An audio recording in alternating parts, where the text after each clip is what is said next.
आखिरकार वही हुआ जिसका डर था। विपक्ष के भयंकर दबाव के बाद बेचारे मुख्य चुनाव आयुक्त अब बैकफुट पर आते नजर आ रहे हैं। गृह मंत्री अमित शाह के बेहद करीबी होने के बावजूद भी अब ज्ञानेश कुमार खुद भारतीय जनता पार्टी के ही सारे धागे खोलने वाले हैं और मोदी जी से लेकर बेचारे राजीव कुमार की लुटिया डुबोने वाले हैं। नमस्कार, आप देखना शुरू कर चुके हैं 4 PM न्यूज नेटवर्क और मैं हूं आपके साथ प्रगति ठाकुर।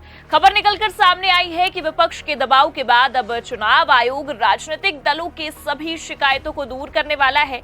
उन्हीं शिकायतों को जिसे लेकर सुप्रीम कोर्ट से लेकर हाई कोर्ट तक मामला फंसा हुआ है। अब इन मामलों पर खुद चुनाव आयोग विपक्ष की शिकायतें दूर करेगा।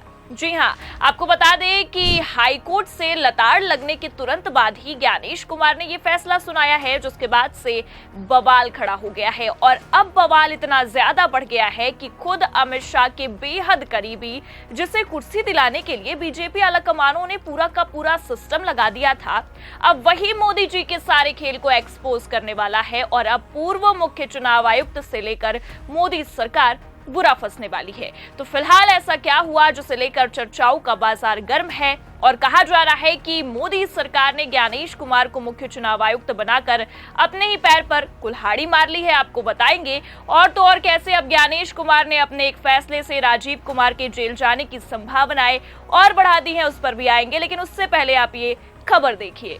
खबर निकलकर सामने आई है नवभारत टाइम्स से। इस खबर को बिग हेडलाइन में छापी भी है। लिखा है, वोटर लिस्ट में गड़बड़ी से लेकर वोटिंग प्रतिशत तक राजनीतिक दलों की शिकायतों को दूर करेगा चुनाव आयोग। तो देख सकते हैं आप, ज्ञानेश कुमार ने तो एक ही झटके में राजीव कुमार की मुश्किलें बढ़ाकर रख दी हैं। जहां एक तरफ जिन शिकायतों को दूर करने के लिए राजीव कुमार ने अपना पूरा कार्यकाल खत्म कर लिया, रिटायर तक हो गए, लेकिन आज तक विपक्ष के सवालों का जवाब नहीं दिया, तो वहीं दूसरी तरफ गृह मंत्री अमित शाह के बेहद करीबी ने तो उनके ही धागे खोलने का प्लान तैयार कर लिया है। क्या ये भी कहा जा सकता है कि शायरी कुमार, माफ कीजिएगा, राजीव कुमार जैसे चालबाजियां ज्ञानेश कुमार से नहीं हो पाई, इसलिए विपक्ष के एक ही दांव में लपेटे में आ गए और सब कुछ एक्सपोज करने का ऐलान कर दिया। क्योंकि आपको बता दें कि पहले खबर निकलकर सामने आई कि दिल्ली हाई कोर्ट से विपक्ष के वोटर लिस्ट वाली याचिका को लेकर जवाब देने के लिए ज्ञानेश कुमार ने 3 महीने तक का समय मांग लिया है, जिसे देने में राजीव कुमार को नानी याद आ गई थी। लेकिन अब जहां एक तरफ हरियाणा के वोटर लिस्ट में हुई घालमेल का जवाब चुनाव आयोग ने 3 महीने में देने को कहा है, तो वहीं अब ये भी खबर निकलकर सामने आ गई है और कहीं न कहीं ये साफ कर रही है कि जल्द ही ज्ञानेश कुमार विपक्षी दल की शिकायतों को दूर करने वाले हैं, जिनमें वोटर लिस्ट से लेकर वोटिंग प्रतिशत तक का मामला शामिल है। अब इसलिए चुनाव आयोग जल्द ही बड़ी मीटिंग भी करने वाला है। देखिए खबर में आगे क्या लिखा हुआ है। सूत्रों का कहना है कि यह मीटिंग इसलिए अहम मानी जा रही है क्योंकि इस मीटिंग से पहली बार केवल देश के तमाम राज्यों के CEO यानी कि चीफ इलेक्टोरल ऑफिसर ही नहीं बुलाए गए हैं, बल्कि वोटर लिस्ट को तैयार करने में अहम योगदान देने वाले ERO यानी कि इलेक्टोरल रजिस्ट्रेशन ऑफिसर और DEO यानी कि डिस्ट्रिक्ट इलेक्शन ऑफिसरों को भी बुलाया गया है। रिपोर्ट के अनुसार इस मीटिंग में वोटर लिस्ट तैयार करने में आने वाली समस्याओं और उनके समाधान के बारे में भी पैन इंडिया स्तर पर गहन विचार विमर्श किया जाएगा, ताकि इसमें और अधिक से अधिक पारदर्शिता लाई जा सके। खास तौर से वोटर लिस्ट में वोटरों के नाम जोड़ने और काटने से लेकर जिस तरह से महाराष्ट्र और दिल्ली में हुए विधानसभा चुनाव के दौरान चुनाव आयोग भारी विवादों में रहा था।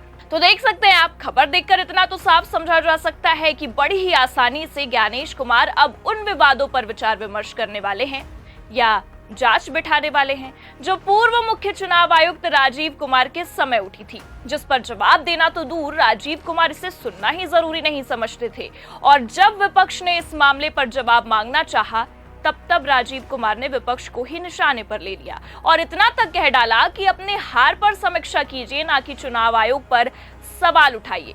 तो जहां एक तरफ शायरी कुमार जवाब देने से बचते रहे और सवालों के जवाब के बजाय शायरियां पढ़ते रहे, तो वहीं दूसरी तरफ आपको बता दें कि ज्ञानेश कुमार ने अब विपक्ष के इन सवालों पर समीक्षा बैठक बुला ली है।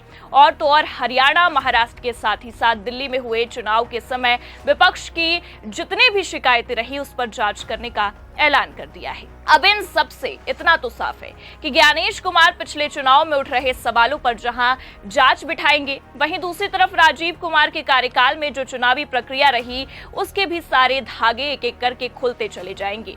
तो मतलब साफ है कि जिस करीबी को मुख्य चुनाव आयुक्त बनाने के लिए अमित शाह और प्रधानमंत्री मोदी ने अपना पूरा का पूरा सिस्टम लगा दिया, अब वही मोदी जी के सिस्टम को फेल करने में लगा हुआ है। और तो और जिस चुनावी धांधली से अब तक चुनाव हुए हैं उसे ही एक्सपोज करने वाला है। साफ शब्दों में कहे, अब बेचारे राजीव कुमार का खेल खत्म होने वाला है, क्योंकि ये जांच चुनावी प्रक्रिया पर उठ रहे सवालों के खिलाफ नहीं बैठाई जा रही है, बल्कि कायदे से देखा जाए तो केवल और केवल राजीव कुमार के खिलाफ बैठाई जा रही है। और अब राजीव कुमार के साथ ही साथ प्रधानमंत्री मोदी का खेल भी एक्सपोज होने की कगार पर आ गया है। और सबसे बड़ी बात कि ये खेल खुद उनके करीबी ने एक्सपोज करने का जिम्मा उठा लिया है, क्योंकि पहले ही आपको बता दें कि खबरें निकलकर सामने आ गई थी कि विपक्ष ने तो 39 लाख फर्जी वोटरों के एक राज्य से उठकर दूसरे राज्यों में जाने का दावा भी कर दिया है। और राजीव कुमार के इस कारनामे की वजह से बेचारे ज्ञानेश कुमार की हालत बद से बदतर हो गई है, जिस वजह से सुप्रीम कोर्ट से लेकर हाई कोर्ट तक में चुनाव से संबंधित मामलों के फंसे होने के बाद, साथ ही साथ विपक्ष के भयंकर दबाव के बाद बेचारे ज्ञानेश कुमार ने अपना मुंह खोल दिया है। और मुंह खोलते ही सारा का सारा खेल ही एक्सपोज कर दिया। अब इस खेल के एक्सपोज होते ही भारी बवाल देखने को मिल रहा है, क्योंकि आपको बता दें कि खबर में साफ साफ बताया गया है, लिखा है, आयोग चाहता है कि भविष्य में फिर से इस तरह की कोई समस्या सामने ना आने पाए, इसलिए वोटर लिस्ट अपडेट करते वक्त विभिन्न राजनीतिक पार्टियों और आम लोगों को इसके लिए मैक्सिमम स्तर पर संतुष्ट करने का भी प्लान तैयार करने की बात की जाएगी, जिसमें वोटर लिस्ट से अगर किसी वोटर का जोड़ना या खासकर उसका नाम काटना है तो उस वोटर को इस बारे में 100% ये पता होना ही चाहिए कि उसका नाम वोटर लिस्ट से काट दिया गया है, फिर वो किसी भी आधार पर काटा गया हो। इसके लिए ये भी कहा जा रहा है कि आपके मोबाइल पर मैसेज भी आएगा कि आपका वोटर लिस्ट से नाम कट गया है।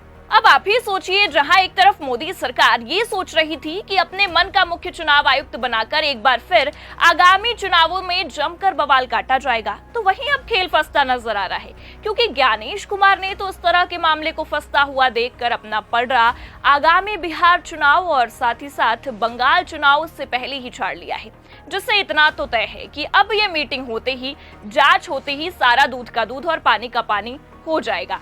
फिलहाल अब देखना यह होगा कि क्या बीजेपी ने जिस तरह से अपने ही पैर पर कुल्हाड़ी मार ली है ज्ञानेश कुमार को मुख्य चुनाव आयुक्त बनाकर, आपको क्या लगता है कि राजीव कुमार इस मामले में एक्सपोज होते ही जेल जाएंगे? अपनी राय कमेंट करके जरूर बताएं। ये खबर कैसी लगी लाइक और शेयर जरूर करें। चैनल पर नए हैं तो सब्सक्राइब और ज्वाइन करना भी ना भूलें। देखते रहिए 4 PM न्यूज नेटवर्क। नमस्कार।